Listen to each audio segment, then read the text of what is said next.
तो आज हम इकोनॉमिक्स को डिकोड करने वाले हैं और सच मानिए ये बहुत ही दिलचस्प होने वाला है। आज की चर्चा में हम अर्थशास्त्र के भारी भरकम कॉन्सेप्ट्स को एक बहुत ही अनोखे और ग्रामीण नजरिए से समझेंगे।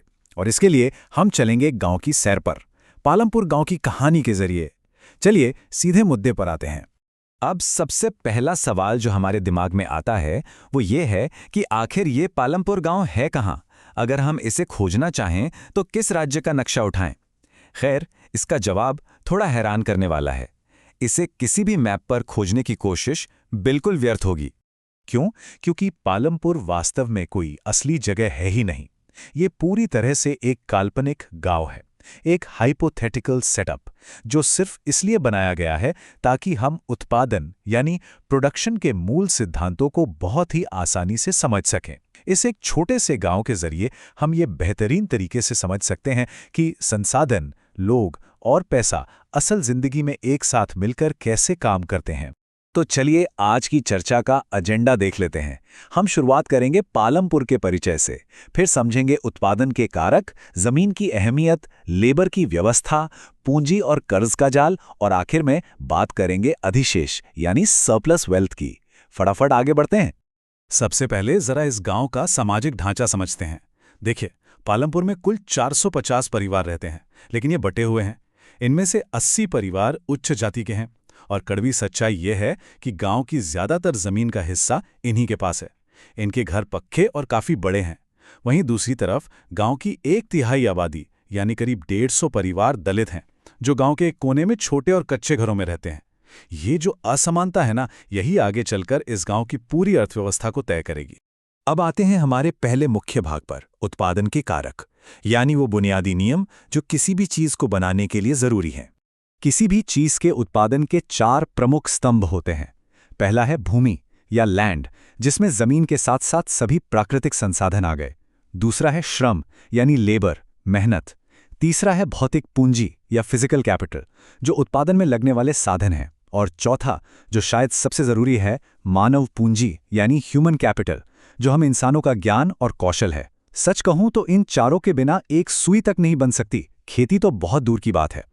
अब इसी भौतिक पूंजी को हम 2 अहम हिस्सों में बांट सकते हैं, और ये समझना बहुत जरूरी है। एक होता है फिक्स्ड कैपिटल या स्थायी पूंजी, जैसे ट्रैक्टर, इमारतें या मशीनें, मतलब एक बार पैसा लगाया और कई सालों की फुर्सत। दूसरी तरफ है वर्किंग कैपिटल या कार्यशील पूंजी, जैसे बीज, नकद पैसा या कच्चा माल।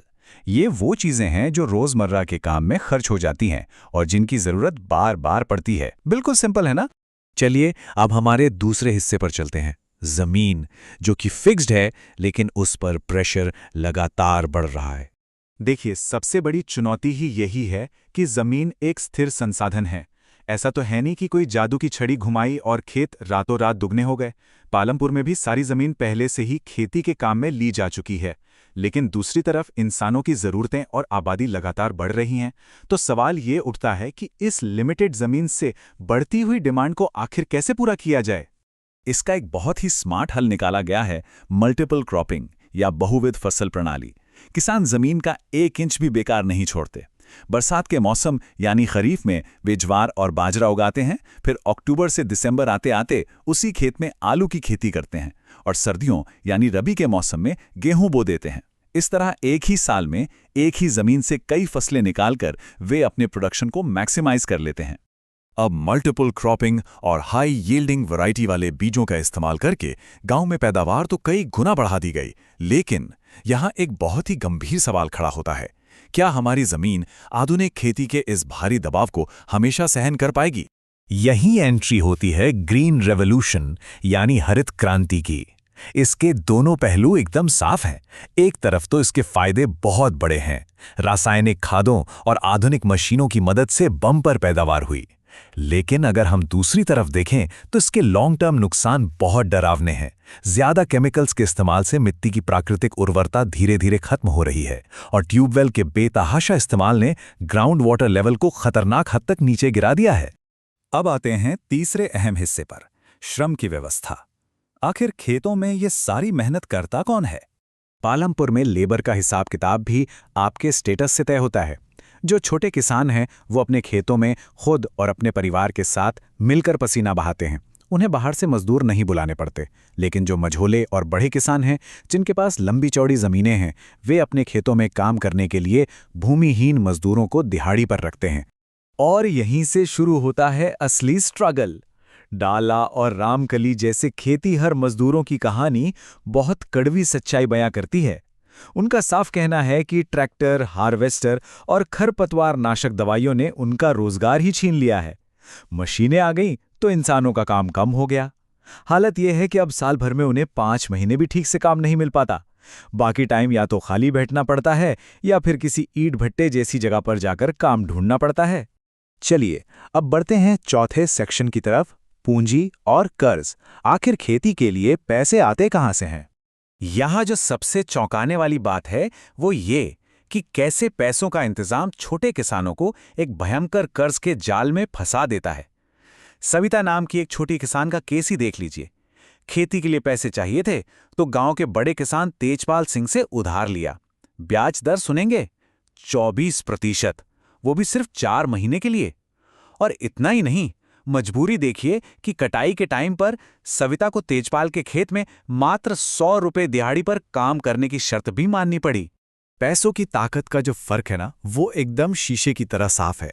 एक तरफ छोटे किसान हैं जिनके पास कोई सेविंग नहीं होती, ना ही बैंक उन्हें लोन देते हैं, तो मजबूरन उन्हें साहूकारों से ऐसा भारी कर्ज लेना पड़ता है और वो कर्ज के दुष्चक्कर में फंस जाते हैं। दूसरी तरफ बड़े किसान हैं जिन्हें उधार लेने की जरूरत ही नहीं पड़ती। वे अपनी पुरानी फसलों के मुनाफे को ही नई खेती की पूंजी के रूप में लगा देते हैं। और अब हम आते हैं अपने आखिरी हिस्से पर, अधिशेष यानी सरप्लस और मुनाफे का ये पूरा खेल।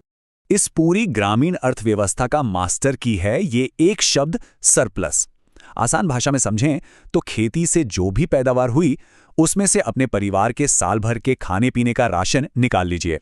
उसके बाद जो बच गया वही सरप्लस है, और यही सरप्लस गांवों की अर्थव्यवस्था का पहिया घुमाता है। अगर हम इन आंकड़ों पर गौर करें तो ये भारी असमानता की पूरी कहानी कह देते हैं। छोटे किसानों के पास सरप्लस लगभग 0 होता है, क्योंकि वो जितना उगाते हैं वो बस परिवार का पेट भरने में ही खत्म हो जाता है। मीडियम किसानों के पास थोड़ा बहुत बचता है, लेकिन तेजपाल सिंह जैसे बड़े किसानों का क्या? उनका सरप्लस 350 क्विंटल तक पहुंच जाता है। सोचिए, इतना विशाल अनाज जब बाजार में बिकता है तो वो सीधे सीधे एक भारी कैश मुनाफे में बदल जाता है। तो असल बात यह है कि ये सरप्लस किस तरह संपत्ति को लगातार बढ़ाता है। बड़े किसान इस एक्स्ट्रा अनाज को बेच के पैसा कमाते हैं, फिर उसे बैंक में रखते हैं, या उसी पैसे को छोटे किसानों को भारी ब्याज पर उधार देकर और ज्यादा पैसा बनाते हैं। फिर उसी मुनाफे से अगले साल नया ट्रैक्टर खरीद लेते हैं। ये एक पूरा चक्र है, पैसा ही पैसे को खींच रहा है। मतलब जिसके पास सरप्लस है वो लगातार और अमीर होता जा रहा है।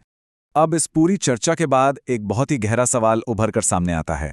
अगर खेती और प्रोडक्शन के ये बुनियादी नियम स्वाभाविक रूप से सिर्फ उन्हीं का फायदा करते हैं जिनके पास पहले से जमीन और पूंजी है, तो फिर गांव की ये आर्थिक खाई आखिर कभी कैसे भरेगी?